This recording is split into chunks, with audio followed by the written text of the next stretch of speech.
imaginar lo que es poder estar aquí entre amigos y encima que esos amigos pues te escuchen, eso es un chollo.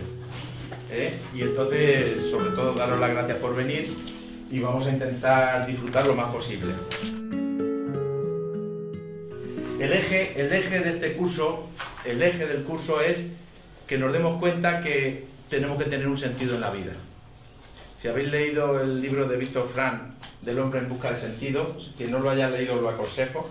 Es un libro clave para los que lo hemos leído, clave. Y entonces el hombre en busca de sentido, es decir, el sentido de la vida, el encontrar un sentido a la vida es fundamental. Cuando una persona no tiene sentido, pues se desorienta, está confuso.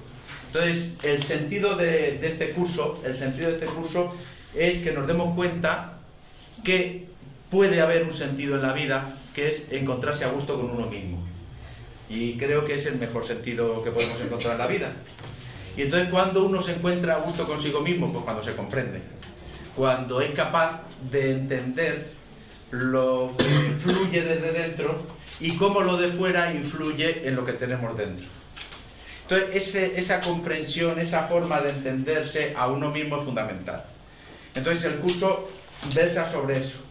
Y como el eje central de lo que nosotros sentimos es el mundo emocional, pero el mundo emocional expresado a través de sus tres componentes, que es lo que vamos a ver ahora. Entonces, ese mundo emocional expresado a través de sus tres componentes es lo que nos vamos a centrar a lo largo de todo el curso. Y entonces vamos a ir viendo que hay una coherencia muy grande entre lo que nosotros buscamos en la vida y el grado de satisfacción interior con nosotros mismos. Y es lo que vamos a ir viendo. Entonces, como hay algunos que no hicisteis el curso primero, vamos a hacer un pequeño resumen. Ahí lo tiene. Gracias. Un pequeño resumen sobre el curso primero, ¿de acuerdo? Que es de lo fundamental. Entonces, aquí recordamos, lo tenéis en la hojita para que no tengáis que escribir nada de nada. Entonces, recordamos que Erich Werner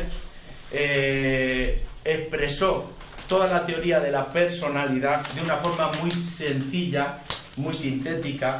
Elisa, por ejemplo, me ha comentado que ya se ha comprado algunos libros de lo que yo recomendé en el primer curso de análisis transaccional y que leyó el primer libro, uno de los chiquititos, que me ha dicho que vale 3 euros y pico nada más, y que aclara muy bien la idea básica del análisis transaccional. Son estos libros chiquititos de la editorial Caica, ¿verdad?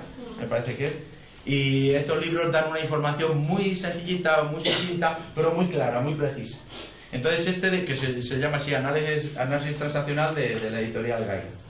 Entonces, este punto es bastante importante, entender cómo se hace y cómo se procesa la personalidad de cada uno de nosotros. Entonces, Erich Werner lo dividió en 3 grandes componentes, lo que se llama el yo niño, el yo padre y el yo adulto. ¿En qué consiste el yo niño? Os lo resumo muy rápidamente porque esto lo vamos a utilizar bastante durante el curso. El yo niño, que es el niño natural es todo el conjunto de componentes que todo el mundo tenemos naturalmente. Y es a lo que tendemos todas las personas desde antes de nacer, desde el primer momento, porque es la predisposición biológica de ese individuo. Entonces, esta predisposición biológica del niño natural, ¿cuál es? Pues ser egocéntrico, ser lúdico, buscar además el placer, buscar la comodidad, buscar los momentos de transacciones afectivas. Yo te doy cariño, tú me lo das a mí, pero yo también te puedo dar odio y tú me lo das a mí. Es decir, es el conjunto de manifestaciones emocionales sin ningún tipo de control y sin ningún tipo de filtro para emitirlo. Con lo cual, el niño natural es la espontaneidad, es lo que sale directamente del componente biológico de la persona. Con lo cual, imaginaros, el niño natural es el que disfruta como un cosaco, pero es también el que sufre como un cosaco. ¿Está claro? Y es el que va a atender a la comodidad mayor. La comodidad mayor no quiere decir el apoltronarse y estar relajado. La comodidad mayor es el disfrute máximo con lo que está haciendo. Ese es el niño natural. Claro, aguantar a un niño natural pues es complicado, tanto para uno mismo como para los demás.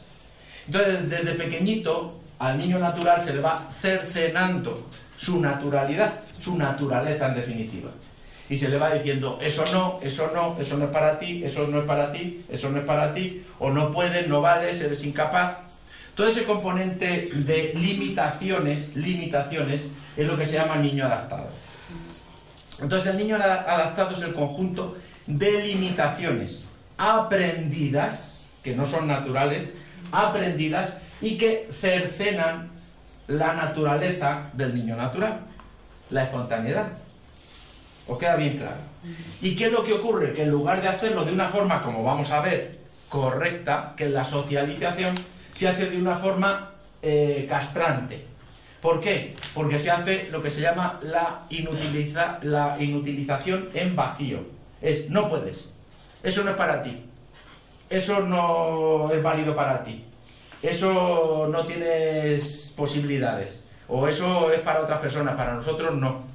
Entonces se le va creando un conjunto, daos cuenta que ya le vamos uniendo una emoción al niño adaptado, que es el miedo. El conjunto de miedos. Entonces ese conjunto de miedos son invalidaciones. Yo no puedo, yo no soy capaz, yo no puedo hacer tal cosa, yo no valgo para eso. Cuando decimos, ¿y tú vas a pintar? No, yo es que soy un inútil para pintar. O escríbeme tal, no, es que yo no sé escribir, no me sé expresar. O bueno, pues baila un poquito moviendo la pelvis un poquito. No, yo eso imposible. Yo cuando les digo que el movimiento de pelvis a ritmo cardíaco es una de las cosas mejores para la fisiología y les hago los movimientos de pelvis, pues se quedan diciendo, eso es muy raro. Mover la pelvis, imaginaros, la cintura pelviana, que es fundamental. Bueno, pues todo eso que es niño natural, esto está siendo castrado. Y es donde ponemos las invalidaciones aquí. ¿Os queda bien claro, no? Una cosa que es muy importante, intervenir lo más posible y cuando os dé la gana. Solo decir, oye Luis Emilio, que quiero decir tal cosa. Porque es lo que hace que un grupo sea lo más dinámico posible. Bien, el componente del yo padre tiene dos, el padre crítico y el padre protector. ¿Qué es el padre crítico? El padre crítico es otro que no es natural, que es aprendido. Y que surge como consecuencia del niño adaptado, curiosamente. ¿Por qué? Porque el padre crítico es el conjunto de ideas, creencias, valores, me gusta decirlo así al principio, que vamos adquiriendo a lo largo de nuestra vida para sentirnos seguros con ellos. ¿Os vais dando cuenta? Cuando uno tiene miedo, ¿qué busca? Seguridades. El miedo siempre nos lleva a la seguridad. Entonces, cuando uno no sabe buscar las seguridades de una forma equilibrada, las busca de una forma desequilibrada. ¿Y cómo las busca de una forma desequilibrada? A través de unos componentes rígidos. ¿Cuáles son los componentes rígidos? Pues yo creo en derecha, izquierda, frente, atrás, ideas políticas, o el Barcelona o el Madrid o el Atlético, no sé qué, no sé cuánto, idea futbolística, o los que son así de una forma, pues son despreciables y hay que ser de otra forma, o los que actúan de una manera, o los valores, o las creencias, ¿os vais dando cuenta? O mis ideas. ¿Os dais cuenta que cuanto más padre crítico, más se defienden las ideas? En el rango político se mueve muchísimo por el poder. Y entonces, ¿qué es esa profesión de los políticos? La necesidad de hacerse fanáticos de unas ideas. Por eso la ideología dentro de un partido es tan fundamental. ¿Por qué? Porque está funcionando desde el padre crítico. Entonces, cuanto más rígidas y más fanáticos nos hagamos de nuestras ideas, más fuerza tendrá nuestro padre crítico. ¿Vale? Bien. Entonces, el padre crítico ahora no le vamos a llamar ideas, valores, le vamos a llamar prejuicios, que queda mucho más claro y nos sitúa a todos muy bien. Porque llamar ideas, valores y esto queda muy bonito, pero llamar prejuicios ya joroba un poco más. Entonces, prejuicio, fijaos bien que es cuando yo tengo juicios preconcebidos, preideados, y entonces ¿qué es lo que hago? Me predisponen a la hora de analizar la vida. Entonces, la predisposición que yo tengo dentro de mi coco, aprendida, para enfrentarme a la vida, es lo que se genera como padre crítico. ¿De acuerdo? Habéis visto que el padre crítico discute desde querer tener razón, ¿verdad? Y entonces el padre crítico siempre va a querer tener razón, siempre.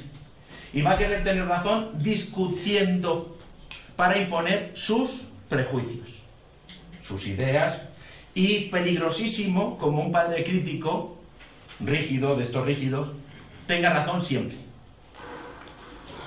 Como tenga razón siempre, primero, él es inaguantable para sí mismo, porque nunca está feliz, nunca está a gusto, y siempre va a querer tener más razón y más razón. ¿Habéis visto que hay personas que tienen padres críticos muy grandes y que se autocabrean?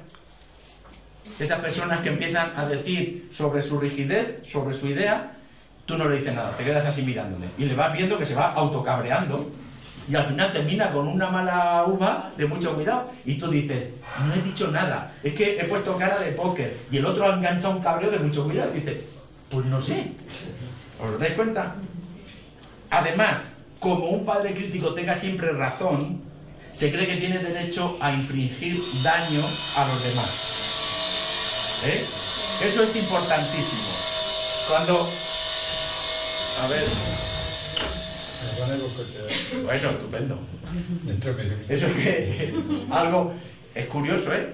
Eso es una... Eso, algo me quiere cortar, ¿eh? Padre crítico con radial. Sí, es una radial. Que quiere decir radical, que quiere decir rígido. Imaginaros. Bien, entonces, fijaos lo que está claro, que un padre crítico, cuando tiene razón, ¿por qué? Porque secuestra al adulto para argumentar. Esto se llama secuestro del razonamiento del adulto para argumentar sus prejuicios. Entonces son esas personas que tienen una capacidad para argumentar cualquier cosa y que cuando lo argumentan tienen tal poder de imposición que los demás se quedan así. Y como le quieran discutir un poco, el otro le machaca. ¿Os habéis sentido alguna vez machacados por alguien? ¿Verdad? Si hacemos un pequeño recuerdo, ese machaqueo procede de personas que tienen ideas muy rígidas, inflexibles, y que cuando además las argumentan de una forma machacadora pueden hacer como Atila, ¿verdad? Pues eso es. Pues más o menos hemos situado bien al padre crítico. Bien. Luego ya vemos que el padre crítico es la necesidad de buscar puntos de soporte, de seguridad ante los miedos. El padre crítico siempre procede del miedo, siempre. Es la búsqueda de la seguridad desde el miedo. Ya lo veremos esta tarde cuando veamos la pirámide de Maslow, que queda muy clarita. Veréis cómo el miedo busca siempre la vía de la seguridad. Prejuicial, porque es un miedo no comprendido. Daros cuenta que es cuando no se comprende. Por eso lo más importante de todo es comprender a esto. Ya veréis que esto, habéis oído hablar de la sombra de Jung, ¿verdad? La sombra de Jung es el niño adaptado, el conjunto de miedos que tenemos aquí. Y esa sombra, ¿cómo se expresa? A través del mundo de la rigidez, del mundo prejuicial. ¿Os va quedando más o menos claro esto? Preguntad todo lo que queráis, ¿eh? Bien. El padre protector sí tiene un componente natural, biológico, lo mismo que el niño natural. El padre protector se expresa biológicamente como el sentimiento de bienestar cuando yo me siento útil para algo. ¿Verdad? Una de las cosas que más necesitamos nosotros es el sentimiento de utilidad. Fijaos que hay una cosa fundamental y es el reconocimiento. Esta tarde, si nos da tiempo, trabajaremos el reconocimiento. Entonces, el reconocimiento es el grado de valoración, de crecimiento de mi autoimagen en función de lo que yo hago. ¿De acuerdo? Es decir, si yo pinto un cuadro y lo presento a la gente y la gente dice, me encanta ese cuadro, fabuloso, la verdad que eres un artista, eres un fenómeno, obtengo un reconocimiento. Pero si presento el cuadro y me dicen, vaya birria de cuadro, no sé de dónde has sacado esas cosas, qué colores más, pues me sentiré peor. ¿Os vais dando cuenta? Entonces, la expresión del cuadro es la expresión de mi mundo interior y el reconocimiento es el refuerzo que yo tengo desde fuera. ¿De acuerdo? Bien. Pues más o menos ese es el padre protector, que se gesta desde pequeñitos a través del reconocimiento externo. Menos cuando vamos creciendo en madurez emocional. Ya ponemos un punto muy importante. Cuando yo voy desarrollando habilidades en mi formas de expresar mi servicio hacia los demás, repito, cuando yo voy desarrollando habilidades en mi forma de expresar mi servicio hacia los demás, lo que ahora veréis, escucha activa, mensajes yo, fenómenos de interrelación, todo eso son habilidades que yo voy desarrollando dentro de mí y que las pongo al servicio hacia los demás y en el sentimiento de utilidad. Eso me da unas habilidades de servicio que pueden estar por encima del reconocimiento de los demás.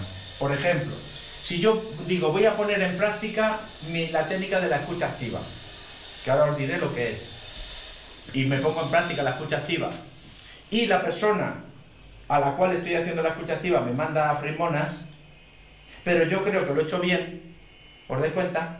La creencia de que yo lo he hecho bien me hace sentirme bien, aunque el otro me mande a frimonas. Porque comprenderé que el otro, haga lo que haga, me va a mandar a frimonas, porque está tan mal.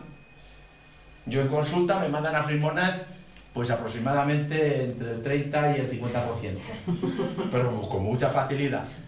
Claro, si yo me reboto y digo, pues vaya mierda de persona que soy, o de terapeuta que soy, o lo que sea, pues entonces lo habré dejado. Igual que la enseñanza, pues de los 11.000 antes, hay antiguos alumnos míos de los cuales estoy disfrutando muchísimo verles, pues imaginar lo que es de los 11.000 alumnos que yo he podido tener en los 32 años, pues calcular que me hayan mandado frismona la mitad. Pues yo habría dejado la enseñanza. Entonces, tanto la enseñanza como el mundo terapéutico, pues es mi hobby, es lo que más me hace disfrutar. Además de dar aquí, ve que aquí uno todas las cosas. Entonces, daros cuenta que si, porque me mandan a mí a frismonas, yo dejo. ¿Os dais cuenta cuántas veces hemos dejado cosas por las circunstancias externas? Hemos intentado empezar cosas con una ilusión tremenda y las circunstancias externas se han encargado de quitarnos esa ilusión. Es que claro, es que fulanito me dijo, es que menganito, es que yo empecé y fijaros. ¿Verdad? En la vida cuántas veces hemos iniciado cosas y lo hemos dejado. El peso de lo externo. Entonces nos vamos dando cuenta que el Padre Protector, que tiene un componente biológico, fijaros, está desarrollado en los lóbulos prefrontales, en la zona inferior de los lóbulos prefrontales, la necesidad de sentirnos útil sirviendo a los demás. Eso es fundamental. Bueno, pues ese sentimiento se queda cercenado en función de lo que los demás nos responden. Dime. Lóbulos prefrontales en la zona inferior, que se llaman las zonas preópticas. ¿Sí? Lo que pasa es que no me quiero meter mucho en la neurología. Bien, ¿os va quedando más o menos claro? Con lo cual, ¿dónde disfrutamos? Disfrutamos de aquí, del niño natural, y disfrutamos del Padre Protector. Aquí defecamos de miedo y aquí nos pegamos de mala uva. Más o menos va quedando claro. Imaginar una persona que va a afrontar una determinada situación y este dice, yo quiero. Este dice, si no puedes. Este le dice, tienes que. Y este, espérate que ayude. Muchas veces nos hemos encontrado con un lenguaje interior similar a eso y hemos entrado en confusión. Confusión es cuando no sabemos lo que hacer y no sabemos para dónde tirar. Por eso necesitamos el desarrollo del árbitro, que es el yo adulto. El yo adulto es el elemento que arbitra el lenguaje interior.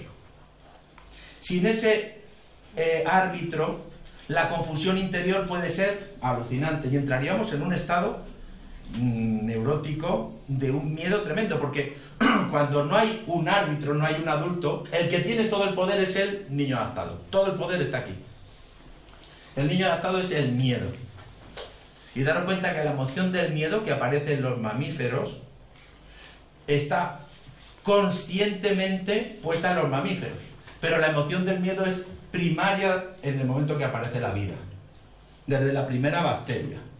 Lo que pasa es que son conductas de alejamiento. Simplemente. Pero las primeras bacterias no tienen la emoción del miedo, sí tienen la conducta como consecuencia de esa emoción. La conciencia de esa emoción aparece en los mamíferos. ¿Vale? Bien. Entonces, ¿qué es el adulto? El adulto es el elemento científico. El que hace la valoración de lo que hay dentro de cada una de las personas. Entonces, la información entra a través del adulto, ¡plom! Y el adulto dice, lo que me están pidiendo ahora es tal cosa. Bien, ¿a quién le corresponde? Le corresponde al padre protector. Imaginar que entra de una persona que dice, mira, Luis Emilio, pues me encuentro muy mal hoy. Hoy estoy fatal, de ánimo. Entonces, entra por aquí y dice, procesando, se encuentra mal fulanito. Y entonces se lo pasa al padre protector. Y el padre protector dice, sí, hombre, me apetece muchísimo escucharle, además me apetece que se desahogue porque es una persona que me apetece mucho, le quiero mucho. Y le puede decir al niño natural, ¿realmente te apetece? Sí, porque le tengo muchísimo cariño. Además me apetece achucharle y pegarle 4 besos y darle un abrazo, y etcétera. Entonces le dice el adulto, de acuerdo, te invito a un café y me cuentas. ¿Habéis visto? ¿Por qué? Porque imaginar si le entra directamente eso al niño adaptado. Y llega la persona y dice, hoy me encuentro más mal, hoy estoy fatal. ¿Qué va a responder el niño adaptado? Anda, pues yo, mucho peor que tú. ¿Cuántas veces nos hemos intentado desahogar con alguien y ese alguien no nos ha dejado desahogarnos? Porque además coge la vez y dice, ahora me escuchas tú a mí. Ya que has abierto la puerta, verás. Y uno dice, qué mal estoy. Dice, pues anda que yo. Y el otro nos cuenta todo su rollo. ¿Os vais dando cuenta? Más o menos veis cómo funciona la estructura de la personalidad. ¿Vale? Entonces, ¿qué es lo que tenemos que trabajar? Sobre todo el adulto. Y todo a través del adulto. Todo debe entrar a través del adulto y salir a través del adulto. Una vez que ha habido una distribución desde el adulto a los diferentes componentes. En un lenguaje interior. ¿Queda esto clarito? Vale. ¿Alguna pregunta? Sobre todo de la gente que esto es lo nuevo, que lo veáis por primera vez. Vale. Bien, ¿cómo se proyecta esta personalidad en las relaciones dentro de uno mismo o de uno mismo con los demás? Tenemos claro que la víctima es el niño adaptado. La víctima es la que jorrea. Acordaros. Es la queja y la queja y la queja y el pobre de mí, no sirvo y no sirvo y no sirvo. ¿Por qué? Porque está hablando de sus miedos. Entonces, siempre que oigáis a alguien que se queja desde los miedos. Miedo a perder un ser querido, miedo a perder la salud, miedo a perder algo. El miedo siempre es miedo a perder algo. ¿De acuerdo? Luego, cuando se pierde, ese miedo se transforma en tristeza. Y es la tristeza de la pérdida. Pero antes de llegar la pérdida es el miedo a la pérdida. ¿Veis la transformación emocional, verdad? Antes de la pérdida es miedo a la pérdida, cuando se pierde es tristeza por la pérdida. Eso es muy importante. Y además somáticamente cambia una burrada.